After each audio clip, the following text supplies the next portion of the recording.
Knock for plants, huh? Knock for That's all I need to do. Jeez.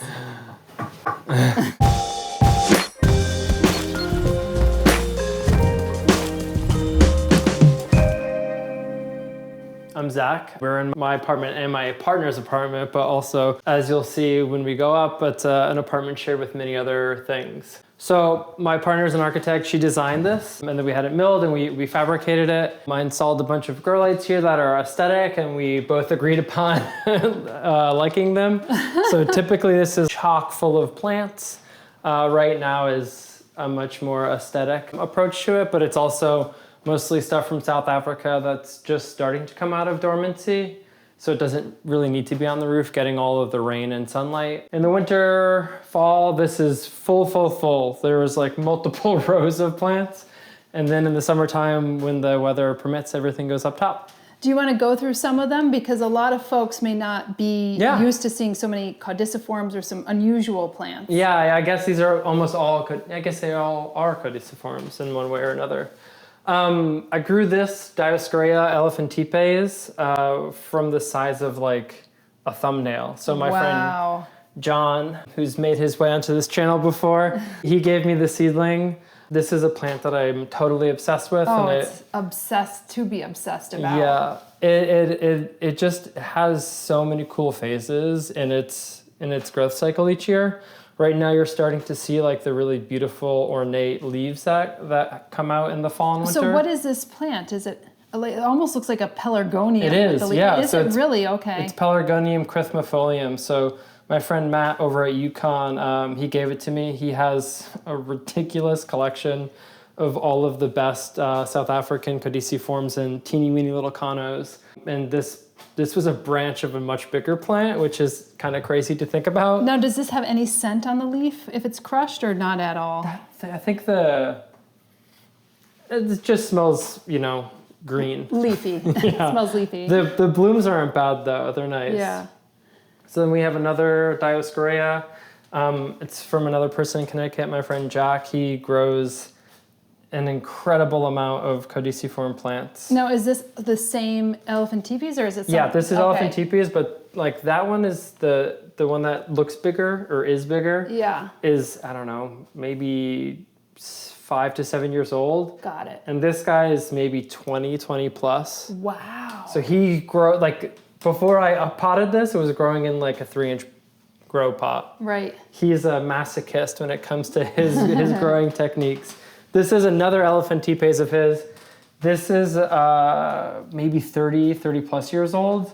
And you can see the leaves just starting to come out. Just starting. And this, because it's much more mature, you get a lot more cross vining, which is super cool.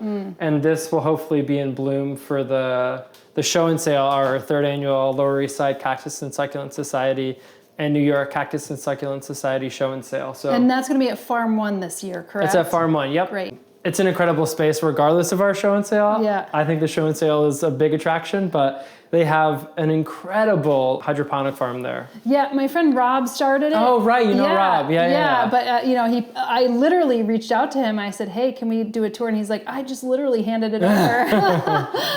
Yeah. What's this one now? Is this like one of those like little macrorrhiza folks? This is tuberosa. This is tuberosa. Same-ish climate that it's found in. Yeah. But this is in the grape family. Yeah, cool. And then we have a codex forming Euphorbia millii. Wow. This is going to be for sale at the show and sale.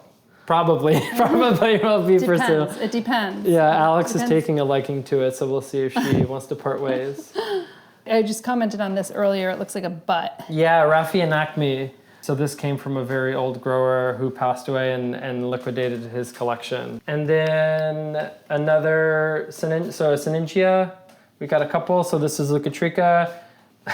When the things were on the roof. This looks like dog poop, doesn't it? Yeah, it does, right? Some of these things look much better when they're in leaf, but one of my shade structures fell over and took off the leaves of these guys. No. This one is putting out a new leaf. It's this has a little super furry. Peekaboo. Yeah, this is something that people should give a Google. Leucotricha is so beautiful and has incredible, typical but still beautiful red trumpet flowers of Syningia.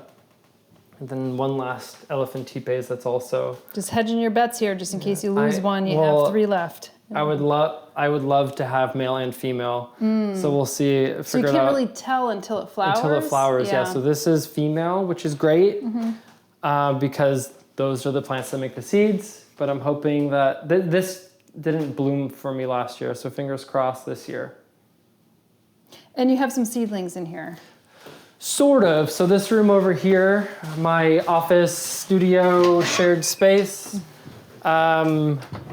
Typically this is full of seedlings and small plants. Right now it's just the little South African stuff. So Canos, Muria, Othona, that kind of stuff. So things that could get like buried or forgotten about or tipped over in the wind or something. Yeah, and like they still need like the diurnal change of sunlight and heat and everything, but they're not actively growing yet. But I do have this very cool in bloom Areospermum paradoxum. Really, really cool. Nice little umbels of flowers. It almost looks like an allium. It kind of has that vibe, right? It is conical, a bulb too. Yeah. So this is a South African bulb. Cool. Yeah. And then we got this Conophytum obcordellum is kind of past prime, blooming right now, but still kind of nice. The length of the bloom is atypical for Canos, mostly. It looks like a moth might pollinate it with a long proboscis. I think it's a long proboscis fly, which fascinating. It's usually one or the other flies or moths for these.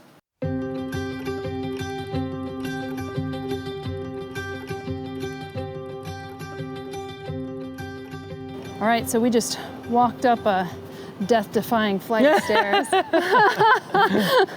I have some dahlias out here. Yeah, Alex she's a big fan of dahlias. Yeah. Bunch of different little But we're varietals. not that channel today. No. Show us your indoor plants.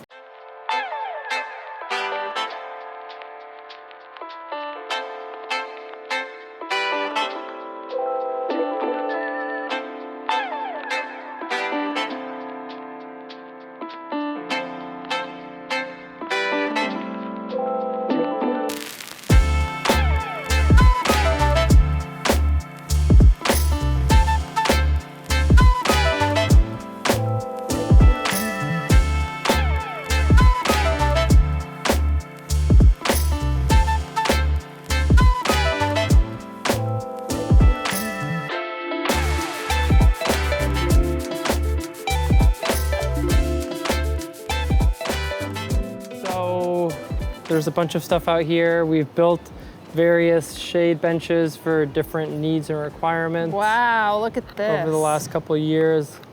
I'm gonna build a couple more because these little seedlings to the right here they're proliferating quite a bit. I just, look at all the Areocarpus. I cannot imagine you having to take in so many of these plants. Well, some of these you could just take the tubers of the dahlias and stuff like that, or just buy new ones altogether. But this is so many plants you have to bring inside, huh?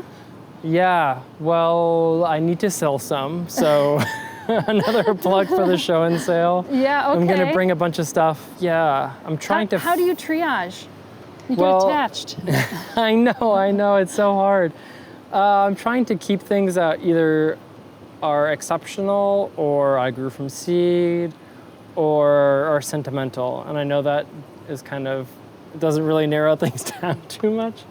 So I need to, I want to keep at least 2 of each thing because I want to continue to make seeds and you never know. Yeah, well, why don't you go through some of the ones that you think are sentimental, exceptional, and that you've grown from seed? Well, as you can see, I love Areocarpus. Yeah. There's a really great grower in Connecticut, Rick Carlson, who's been doing lots of really great seed propagation.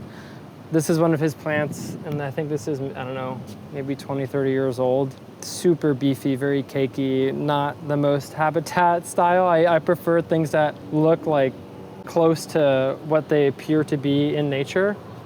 I don't know, you get some pretty big guys in nature too. But it's just so impressive, especially if you know like how long it takes for them to grow. In the beginning, they look like nothing, you know? Well, that's what I also thought too. Yeah. And then I was surprised when plants of the Southwest. Yeah. They shared in their greenhouse conditions how quickly they could actually grow in relatively speaking. Yeah. And once they get going though, like that's when they start to put on size more quickly. Like after, I don't know, 5-10 years, then they'll start to pick up steam. But you know, like this like Bravo is gonna look like that, you know, for another couple of years. But then, you know, it'll start to put out more tubercles or leaves, whatever you want to call them. What's this one? Because it's very bumpy. Yeah, so the cultivar is called Godzilla. It's a good cultivar name. Yeah, super. And then this one is a beef stick. Like, look at that. Yeah, I think that's I know it's a degraft. So it was grafted before, which really supercharged the scale and the leaf size. What does it get grafted onto? It's usually Hylocereus or something like that. Okay. Yeah. Now, there's no issue with grafting onto something of a different genus?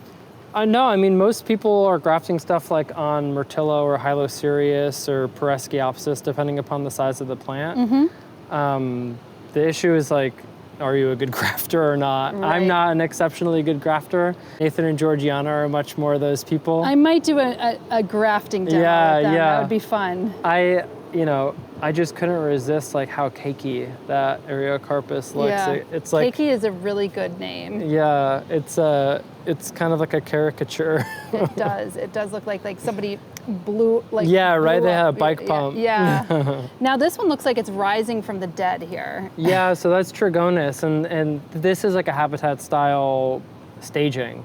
So they'll grow, you know, like with just the tubercles sticking out of like scree or broken up rock with a lot of the plant body hidden. Are they similar to Gasteria in the sense that they have like roots that kind of spiral in and pull them down further when it's...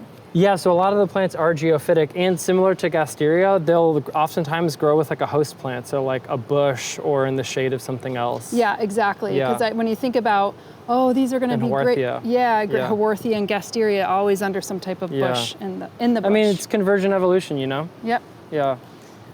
And talk about some of these astrophytums. Are any of these Nathan or Georgiana's? Those are in this smaller section. Okay. I also love squishy green cactus. Show us one that you like. These guys. Okay. Oh, yes. Look at that. Oh, they're very squishy. Yeah, little gummies. Oh, my goodness.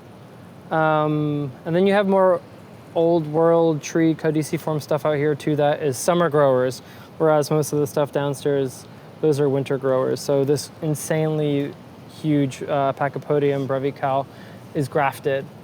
That's how it's so supercharged. So it's grafted on, I think, Lameri. Look at that. But it still looks incredible. Yeah, what about this euphorbia here? Yeah, Buplurifolia. So this, you know, it's kind of like a palm tree in miniature. Yeah, or and like this is blooming a too right now. Pachypodium without like its lines. Yeah, I love them. I like the green of the bracts around the inflorescence.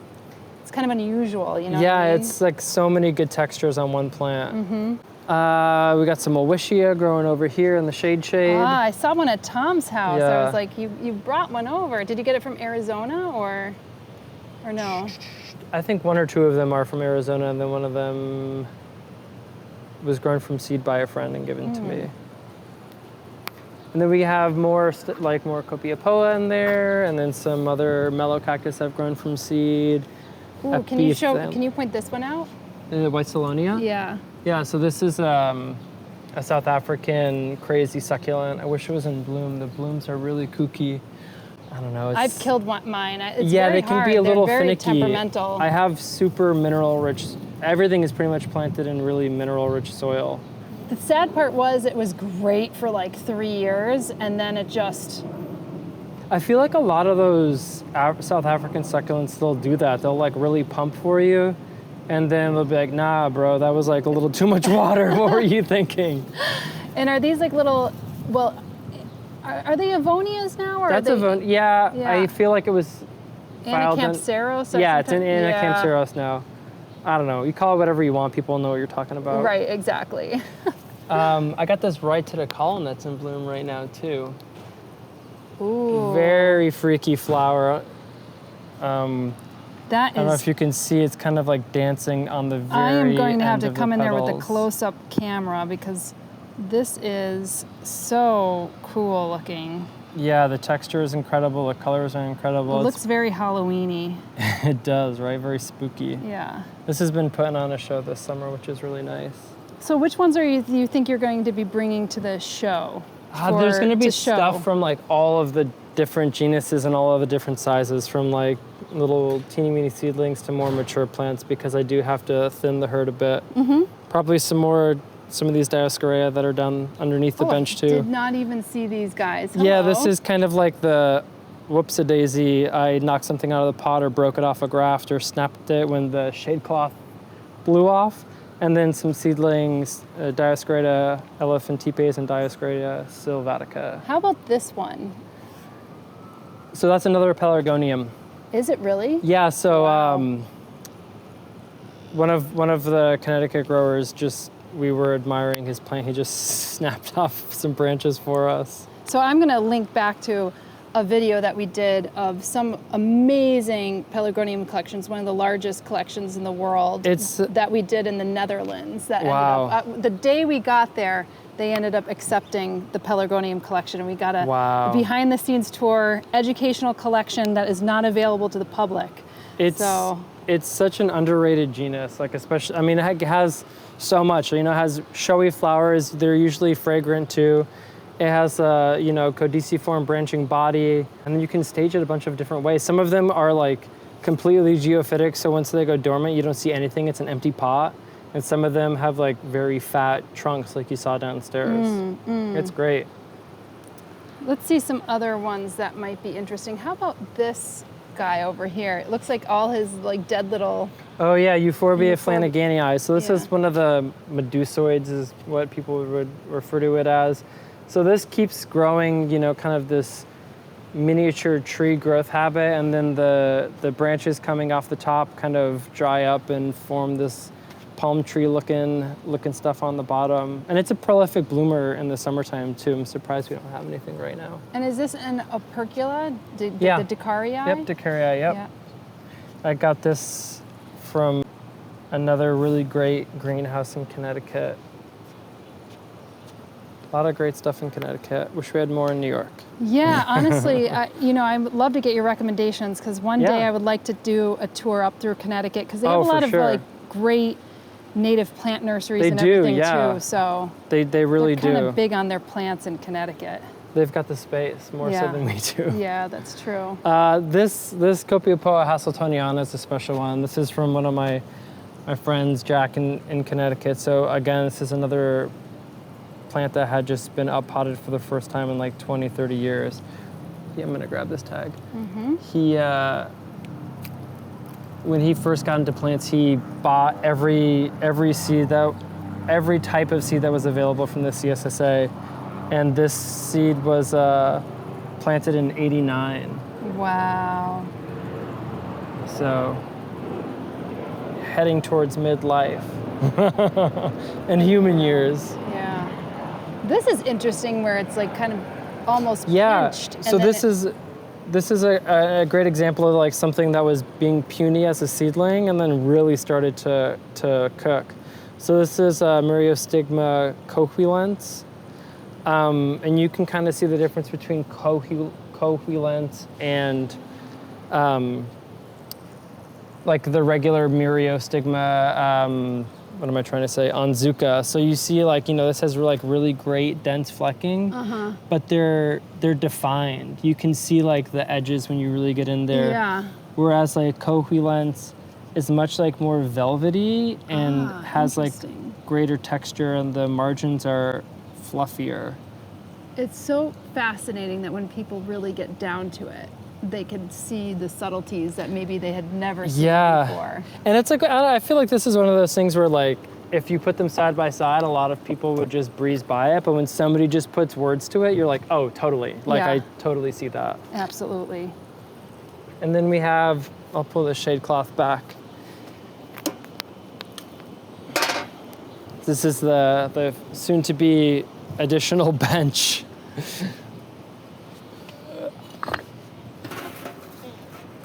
So we have more stuff that I've grown from seed or propagated. A lot of Cissus, Bursera, Mellows, Astrophytum. Yeah. Look at this. It looks like an accordion that has been... Yeah, so Geohintonia, I've had a long and tough relationship with this genus. Which genus is this? It's Geohintonia. Oh, I don't think I even know that Yeah, one. so there's only Mexicana, which grows right next to Aztecium. So a super crazy cliffside type habitat. And the plants are mostly growing in like this really, what you would say like gypsophilic type medium. So there are so many growth inhibitors, like things that are that rich in mineral have like almost no organic material. There are so many things like keeping its like compact size. They're so specialized in their evolution to grow in that medium. So I see that you like to grow in the way that it would look in the wild. So you're probably giving it like a more depauperate medium. But if you gave it a more organic medium, would it just It would rot, I think. It would rot, yeah. I've had a tough time with them. I mean, a lot of people say this and that about it, you know, just it could inhibit the growth or you could easily add too much, but, you know, like sometimes things die, so you try something different, even if it's dangerous. Well, this is what's also great about joining like plant societies, because there are folks who have, you know, they've turned that wheel before. Yeah. And you're like, okay, well now I can learn from some folks, because the information is esoteric, and you may find it in like a little flyer or magazine down the line or some obscure esoteric book, but maybe not. Yeah, so. Or it's like applied in a totally different way than you would apply it, but you think that you're doing it the same way, and you're probably not. So talking with people who have... You mean you're not doing it on the top of a rooftop in Brooklyn? Yeah, exactly. What? So, you know, like having that community and those friends to bounce ideas off of or ask about failures or successes, you know, that's the way that you get like this really good applicable information and knowledge, which, you know, it's been, I don't know, probably my favorite part of being a part of these different societies and clubs. Yeah. How about this guy? What is That's this? from Nathan and Georgiana. That's cool looking, huh? Yeah, it unfortunately, when the shade cloth structure flew off, it got a little mark, but it's still a baby and it's still doing fine. Yeah. Super cool. Is this the same species or different? This is so that one is just, I think, Fukuryu. And this, I think this is Fukuryu Nathan knows the cultivars better, Hanjoko or something like that. So it has like these crazy interstitial ribs, but it also has, over time, it'll have like more flecking on the margins or in distinct patterns, I think. Very cool. Yeah. This one almost looks like a brain, you know, brain neurons, you know, Yeah. the way that it's packed. I mean, the compacted cultivars, together. I can worms. totally see why people get like so hooked on, you know, the specific cultivars or crossbreeding or all of that different stuff, because it is like so distinct. And when you like really sit and look at it, you're like, oh my God, I didn't see that yesterday. Look at this today. You know, it's so fun. Yeah, it kind of reminds me of the folks in Thailand where they come with their little monocles. Oh yeah. And they look at every single one. And in Thailand, it's all about the individuality of it. You know, it's not about creating like 20 of these. It's or 200 or 2,000 of those. It's creating like one of those. Yeah, I mean, even like with, you know, on Zuka, this guy needs to get repotted. You have like, this has got insane flecking, such good flecking, and it's a quad too, right? So that's, I don't know, some people find that to be more desirable. And then this one, which is 5 rib, which is a little more typical, it still has really good flecking, but it has the V's on the aerials, which is like another thing that people are into. So, you know, there's like, there are all of these variables in the different cultivars and in the different species and subspecies that specific pollination, you know, you can have so much fun and try to really focus in on the different characteristics of any given plant. So I just made this one the other day.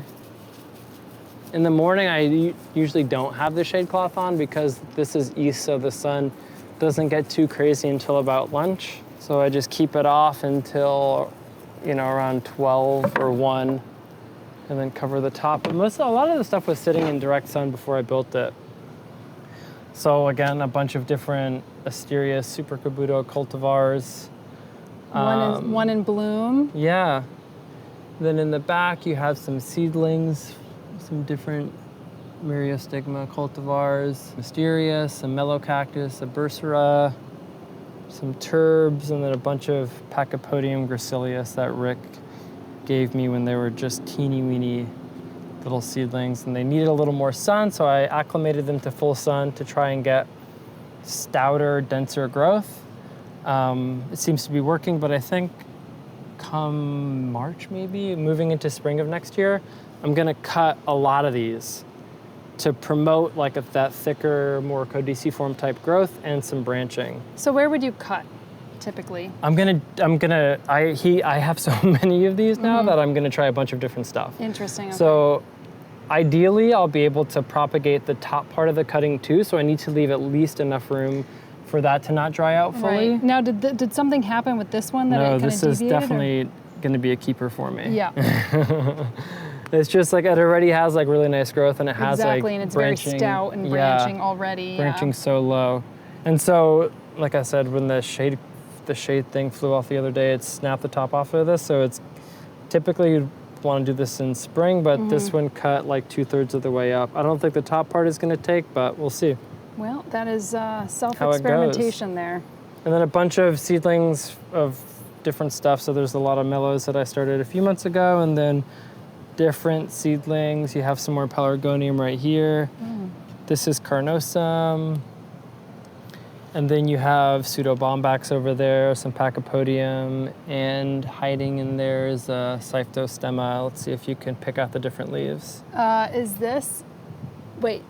This almost looks like poison ivy, doesn't it? I know, that's a cyphostemma. That would be funny if it was poison ivy and I did that to people. It'd be like a caudiciform, like bonsai poison ivy leaf. God, that would be next level. That's the future trend. Dangerous plants like that. Right. Yeah. And then on the bottom. Oh, a lot of ant plants. Yeah, exactly. So in terms of these other plants that need the least amount of light, they still require like a good amount of light. But I have a bunch of different Myrmecodia. This is a big boy. I grew this from just a tiny little seedling, and now it's like a pretty sizable plant. Now, do you find any of our native ants go towards this, or they're not ants on top here? So I had a bit of a predicament this past winter into spring. I'm pretty sure that the ants that were already living in here, and this is just a hypothesis, this is not confirmed, but I think that the ants that were living in the ant plants went to my other plants and started farming root mealy. Oh no. So I have since started using ant traps to get rid of the ants. Oh, because they've been spreading them, and possibly. I swear they farm root mealy. Oh my goodness. I can't confirm it, possible. but It's yeah. Totally possible. But normally, ants for sure find their way into the plants, and they're harmless to the ant plants. Like, they evolved to live together. But I think they cause some trouble in my other plants. So this group of seedlings, these all came from here. So these are, I don't know, few months, 6 months old now, maybe. They're so adorable. Yeah, so cute. These are so, once they get to this, maybe a little bit smaller than this, they start blooming like crazy, and then they'll put out seeds, and then each seed pod will have anywhere from 1 to 5, 6 seeds. Would you be separating these this year? Because they're looking a little I tight. was. Yeah, they are. This is maybe a project for future me. They're not quite big enough for the show and sale, so I think I'll just wait until the April Connecticut show and sale and break them up. So this is Myrmephytum, so it's kind of like a combination. It's not a hybrid, but it sounds like it could be a hybrid of Myrmecodia and Hydnophytum. It's not the sexiest ant plant to me, but it has really nice, periwinkle colored flowers, and then bright red fruits. So that's kind of the distinguishing factors of ant plants, right? It's what does the caudix look like? What is the texture? What color are the blooms and what color are the flowers? And then that's how you pick your favorites. This is an undescribed, I think this is undescribed Myrmecodia. It looks like there's an albuca or something. There is it's a Dremia uniflora. So its neighbor, just hopped over. its neighbor dropped a couple seeds in there and it found its way into the moss. So this is cool. This is kind of like more tree looking. And it's starting to bloom for the first time for me. That's great. Yeah, I'm excited to see that. Yeah, a bunch of different guys. And you got your chard right here. Oh yeah, these, you know, you need to, we have so much light on the roof, which is both a blessing and a curse. Both sides of this were full, but when the first heat wave happened, all of the lettuce on the right and all of the greens just bolted, and they were no good. But the chard has been pumping all summer, and you know, this is like the gift that keeps on giving. You have salad or stuff for smoothies or juicing all summer long. Yeah, or just sauteing it. Yeah, exactly. I like my chard sauteed. Nice basil, and we got some crazy rain here, so didn't seem to affect your plants out here? No, I have to, when it's this hot, I have to water like once or twice a day. Yeah. Which, you know, it's How do you come up with, like, you don't have a hose up here or anything like that? Well, as a matter of fact, my neighbor, who they're a great couple, I take care of their plants when they're away, and as a result, I do have a hose up here. Oh, handy. Okay, this is your big yucca, huh? Yeah, so when that cactus store closed this past spring, this needed to be rehomed. So I don't think there were too many rooftops in New York with a Joshua tree on them. Oh my goodness. I'm a little worried for the summer, or sorry, for the winter. But you know, they live in a really intense place, and I think if I just wrap it, it'll be fine. This almost looks like a sage in a weird way. It is. Oh, is it? Yeah. Okay. Oh, it's a white sage. Yeah. Yeah, so this is like kind of the rare white sage. Yeah, this is more use. Alex's domain. We have a currant bush coming in. Nice. That'll be nice. We have some Rebates. jasmine, and then our friend Luca grows all of these crazy Sarracenia on his, you gotta see his roof someday. An incredible amount of really rare, different Sarracenia, a bunch of super cool crosses too. That's great. Yeah. And then he's got an insane collection of Nepenthes inside of a greenhouse inside of his apartment. It's like humidity, temperature. Oh my goodness. Controlled. It's really wild. Some of these old boys over here. So we have a mellow cactus, cleistocactus, and perodia. Yeah, so on the mellow cactus, when I got it, the cephalium was only about this big, and then last year it put on that much. I could see where it kind of, And then this year's put on a pretty good amount. So once these guys, it's like little cupcakes on top, isn't it? it looks just like a cupcake. You need like that little clown head in the middle, right? You do. Yep. So when mellow cactus start to grow their cephalium, which is this part, this bristly part. This is the blooming structure, right? So this is where the flowers come out of. Once they grow this, then the body stops growing vertically. It'll expand and contract based on how much water it's taking in. But it won't grow any taller once it grows the cephalium. It'll only focus on putting energy into producing that and growing flowers. And this, I mean, the structure itself is designed to be able to expand and contract. I love your pots, by the way. Oh, thanks. I still have one of the pots that I bought from you, actually. It's nice. That's big, right. You got the Georgian, the big jar. Yeah, urn. the big water urn or something. Yeah, and I have it in the meadow house now, and That's great. It looks amazing. That's no so plant good. in it. It is. It is. Yeah, I have another one peace. in downstairs in our apartment. Yeah. I'll have a couple of those too at the show and sale. Very cool. Yeah. And this one best in show last year, so we're gonna see if we can do a repeat. Oh, fantastic. So you're taking it back. Yeah, I mean, Protea is like, it's a sort of a common cactus, but when they get this big and they have this many heads, and you get the contrast between like the new growth versus the old growth, it is like a really impressive plant. It is. So like, I don't know, it's one of those things that I took for granted, and then when other people were like, whoa, look at this, kind of looks like a gym sock, it kind of like, it makes you appreciate it in a different way. I like seeing them in the botanic gardens kind of growing in their clumps, you know? It's just, it's very, it's very Muppety, you know, it kind of has like this character to it.